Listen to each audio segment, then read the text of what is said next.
Salah satu di antara berita bohong atau berita hoaks yang menyebar terkait pengungsi Rohingya adalah adanya berita yang mengatakan bahwa para pengungsi Rohingya meminta tanah dan kewarganegaraan kepada pemerintah Malaysia. Padahal berita yang sebenarnya adalah mereka berdemonstrasi untuk mengutuk atau mengecam pemerintah mereka sendiri, yaitu pemerintah Myanmar yang telah mempersekusi, membunuh saudara-saudara mereka di Rakhine dan mengusir mereka dari Myanmar di negara bagian Rakhine. Kalau nggak percaya, buka di YouTube salah satu beritanya yang diterbitkan oleh AP Archive.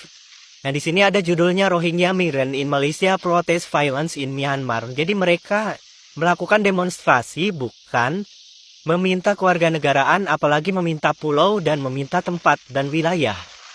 Ini memutarbalikkan berita, bahkan menyebarkan berita bohong. Yang sebenarnya adalah mereka memprotes pemerintah mereka sendiri.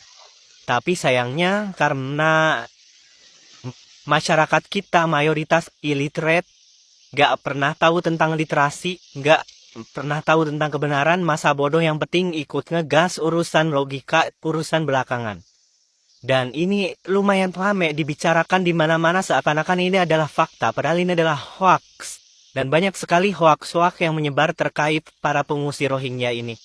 Kemudian kita juga melihat berita-berita yang menceritakan terkait orang-orang Rohingya berdasarkan pengalaman-pengalaman pribadi mereka atau pengalaman orang-orang tertentu. Yang namanya pengalaman itu tidak bisa dijadikan fakta. Ya memang mungkin fakta, tapi akan muncul fakta-fakta yang beragam di lapangan karena setiap orang punya pengalaman yang berbeda-beda. Orang yang pro terhadap Rohingya ya karena punya pengalaman baik terhadap orang-orang Rohingya yang kebetulan karakternya baik.